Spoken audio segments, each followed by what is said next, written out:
மக்களே, பல யோசனைகளுக்கிடையில் இந்த பதிவை நான் போடுறேன். மிக முக்கியமான பதிவு. என்ன பதிவுன்னா, February 21 நாம் தமிழரோட மேடையில் நான் ஒரு டெமோ பண்ணேன்.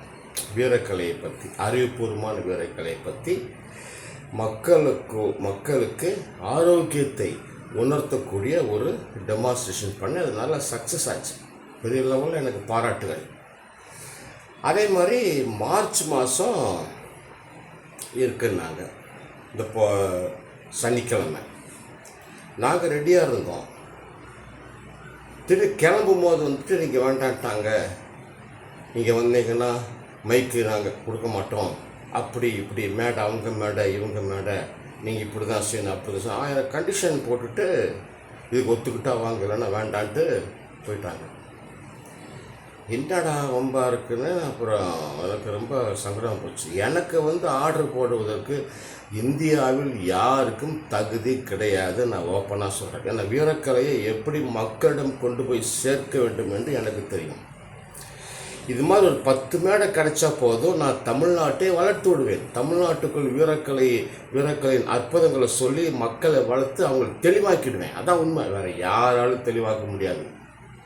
உடலால், அறிவால், மனதால் தெளிவாக்கிடுவேன். வீரக்கலை செய்ய வச்சுருவேன். இப்போ இந்த சைனா, ஜப்பான், கொரியா மக்கள் செய்கிற மாதிரி தமிழக மக்களை வீரக்கலையை செய்ய வச்சு அவர்களுக்கு ஆரோக்கியத்தை கொடுத்துருவேன், கான்ஃபிடென்ட்டை கொடுத்துருவேன், கான்சன்ட்ரேஷனை கொடுத்துருவேன். அதனால் இந்த நோய் சாவுகள், தற்கொலை சாவுகள், விபத்து சாவுகள், ஜாதி சண்டைகளை எல்லாம் நான் குறைச்சிடுவேன்.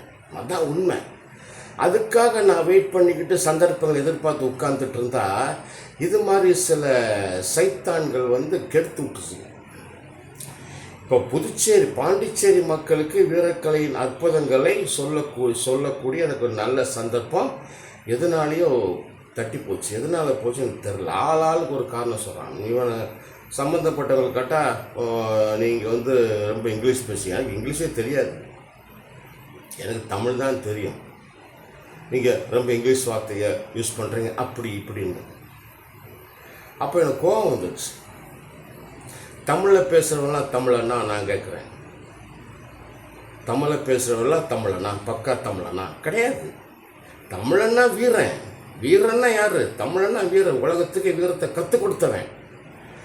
இப்போ நான் வீரன். எனக்கு சண்டைன்னு என்னன்னு தெரியும். தமிழ் பேசுறதுக்கு நான் கேட்குறேன். தமிழ் பேசுறதுக்கு இந்த சண்டைன்னு என்னன்னு தெரியுமா? ஒன்றும் தெரியாது. தமிழ் பேசுனாப்புல அவன் வீரன் கிடையாது, அவன் தமிழன் கிடையாது. அது பெரிய ப்ராசஸ் இருக்குது. நாங்கள் அதை நோக்கி நாங்கள் போயிட்டுருக்குறோம். இதை வச்சு நீங்கள் அப்படி பேசுகிறீங்க, இப்படி பேசுகிறீங்க, அப்படிலாம் பேசக்கூடாது. என்ன தடை போகிறதுக்கு இவங்க யார்? யாருக்கும் அந்த தகுதி கிடையாது. ஒன்று.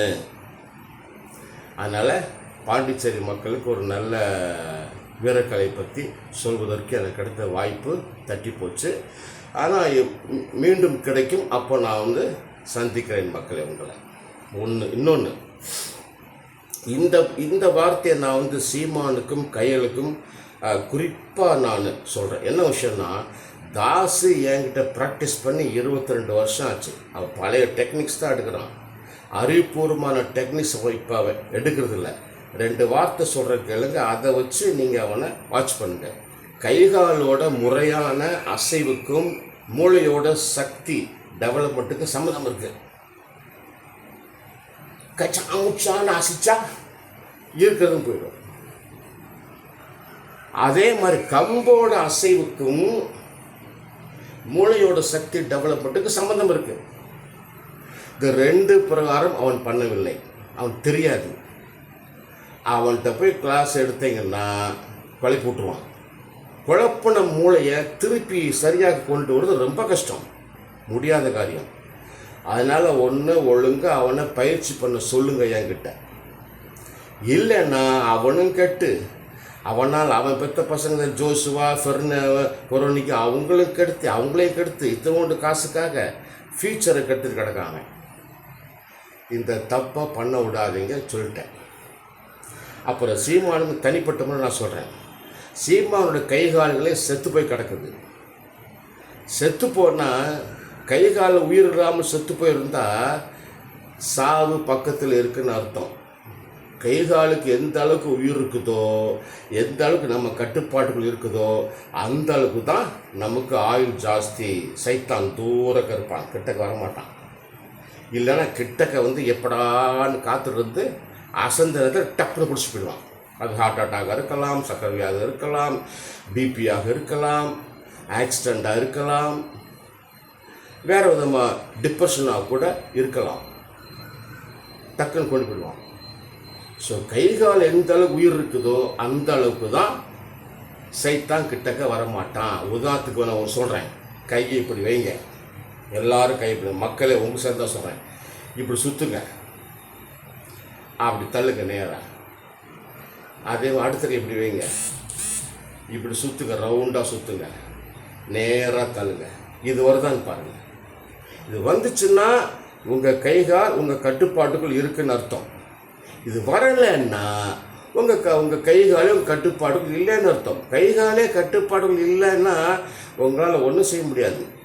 அது சீமாலாம் அடுத்த வருஷம் 60க்குள்ளே போகிறாப்புல. 60 to 70 வயசு மிக மிக மோசமான வயசு, தாண்டது கஷ்டம். எல்லாரும் மாட்டி தான் இருந்திருக்கிறாங்க. ரஜினிகாந்த், கமலஹாசன், சத்யராஜ், சரத்குமார், விஜயகாந்தெல்லாம் மாட்டிட்டு போயிட்டாப்புல. இன்னும் வேறு பல பேர். நான் கூட 60 மாட்டி தான் இருந்துருச்சேன். எனக்கு உடற்பயிற்சி தெரிஞ்சதுனால நான் தப்பிச்சிட்டேன். மற்றவங்களாம் காசு ஓவராக கொடுத்து தப்பிச்சிட்டாங்க. ப்ராப்பரான உடற்பயிற்சி இல்லை என்றால் இந்த 60 to 70 தாண்டுவது மிக மிக கடினம். அது 70க்கு மேலே சுத்தம் கன்றாவி எல்லாம் விட்டு. ப்ராப்பரான உடற்பயிற்சி இல்லை என்றால் சைனீஸ் மாதிரி, ஜாப்பனீஸ் மாதிரி, இந்தியாவில் என்ன மாதிரி 70க்கு மேலே தப்பிக்கணும்னா ப்ராப்பரான உடற்பயிற்சிக்கணும். என்ன ப்ராப்பரான உடற்பயிற்சி? கைகால்களுக்கு உயிர் கொடுக்கக்கூடிய பயிற்சி வேணும். உயிர் கொடுக்கக்கூடிய பயிற்சி வேணும். உயிர் வேணும்.